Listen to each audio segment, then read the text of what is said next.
you gotta figure everybody is on this ship is that kind of persnickety people because they don't want to stay in a hotel in all these different countries. They won't stay in the same hotel. They like being in the same room. The hotel's so unit. Look at all the ships behind us.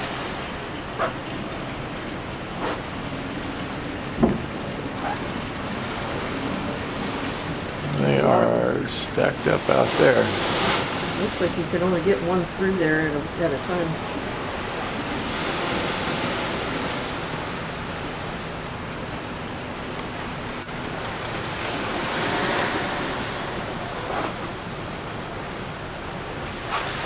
It's our military ship.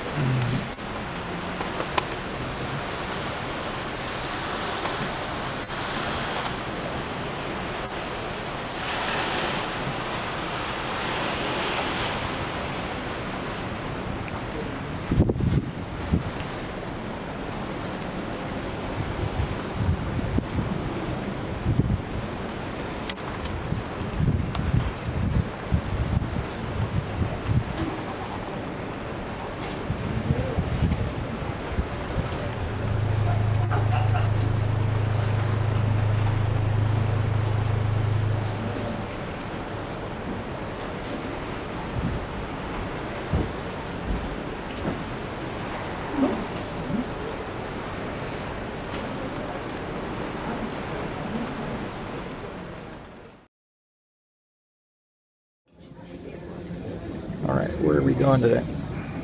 Athens and Corinth. Corinth, Acropolis. Acropolis, ancient Corinth, and canal. There you go. Show me the ticket.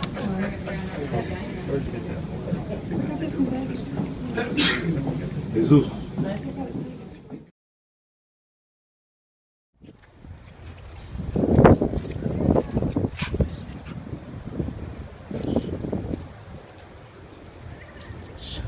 You can call him Chris. Works the same. And we'll be together today. We're getting first for Corinth, which means going outside Athens. About an hour, 15 minutes, depending the traffic, will be by the Corinth Canal. We stop there first, so you can see the Corinth Canal for pictures, but also the comfort stop. Before we proceed, for the archaeological side of Corinth, have the visit there before lunch. After the visit, we have lunch in the local area. I'm sure you'll agree with me afterwards. So usually, never had problems anyway. It's nice food. And then we start coming back for Athens to go straight for the Acropolis. Have the visit of the Acropolis. And then after the visit, we have the tour of the city itself. See the center, the important places and monuments before we come back here to the port. Shopping, there will be some time in between, if you like to have something from Greece. The handsets, the earphones, we use them for the visits. So when we'll be for the visit of Corinth first, we'll see if we have any kind of problems. The seat belts, you know, you find them in all the seats, not only here in the front, till the very back, you find the seat belts. The ancient city of Corinth was one of the first cities being developed in ancient times. Really very powerful city, very early, the 7th century already BC. But the first evidence of an organized settlement is 3000 BC. You know, people back in those very old days were looking mainly for two things: fertile areas close to the water. That's why Corinth ideal for that. And one reason for the great development and very early here is because of its position between east and west, with two ports, one in the south, one in the north, of the busiest always in ancient times, and that's why one reason for the great development and early in time. It was, just to realize it, the first city that built colonies, the city of Corinth, even before Athens, that is. And they chipped them out. Yeah.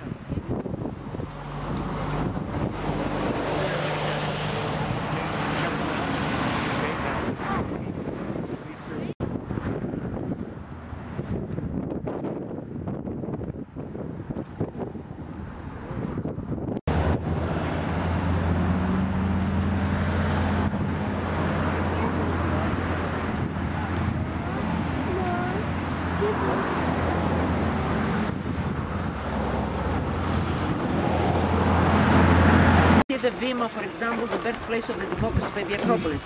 And usually we have always something higher up.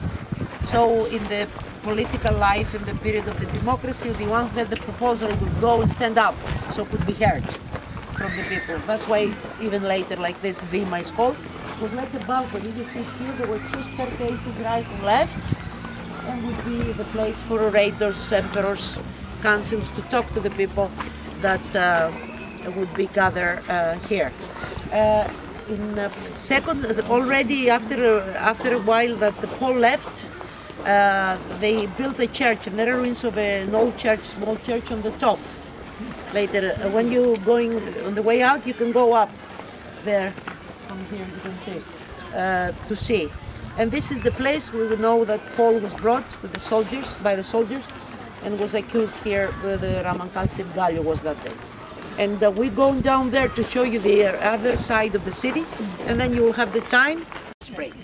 And it is the structure of the 6th century BC was one of the places we see another spring had in the city. People would get water from. And then the other structure from ancient Greek times is the temple of Apollo, what you see mainly 6th century. Romans destroyed temples.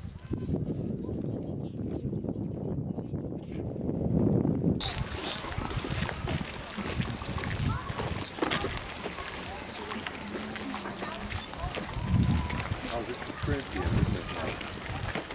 This would be a Corinthian call. See pieces everywhere to understand was all paved, and all the three sides except the side we entered was full of shops. And how were the shops ancient Greek times and Roman times the same? On the left you don't understand it. Over there that is reconstructed one shop was like this one shop next to the other. I think you can see, you see the walls how it was one next to the other. In front of the shops then they had the colonnade with the roof. And so we have the stoa. You know what the stoa is, or portico? Rectangular building with a lot of columns on the facade with the roof. So it was always this stoa and the shops behind. And this stoa, we entered all these ruins. We know there were 16 temples, one next to the other, dedicated to various gods and goddesses. Always now in the Roman Forum, we find in the middle the famous Vima. Vima in Greek language means a step or a step up, and was like a balcony higher up, and was used by the Roman emperors, by the consuls, the orators, to talk to the people who were gathered in the square. That's why they had it, and we'll go closer in a while, and that's the place related to St. Paul today. You know, we said the first journey of St. Paul in Europe started from Greece. He started from the area of Asia Minor, Troas, the area of Ephesus. He had a vision, really, that called him to come out west and preach Christianity.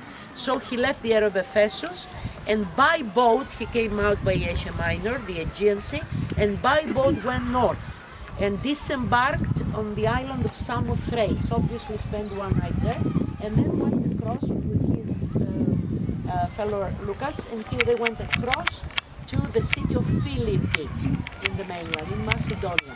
Philippi was a city founded by Philip II, the father of Alexander the Great.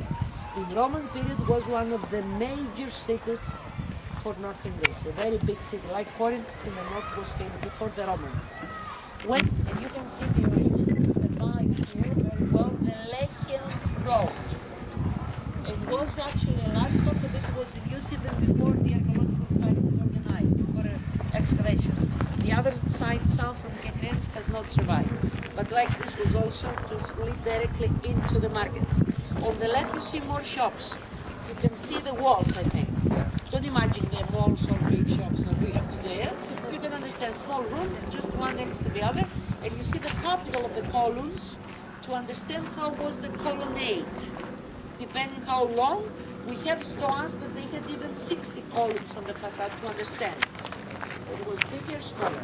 And here were more shops on the other side, that is the warehouse of the archaeological site and building.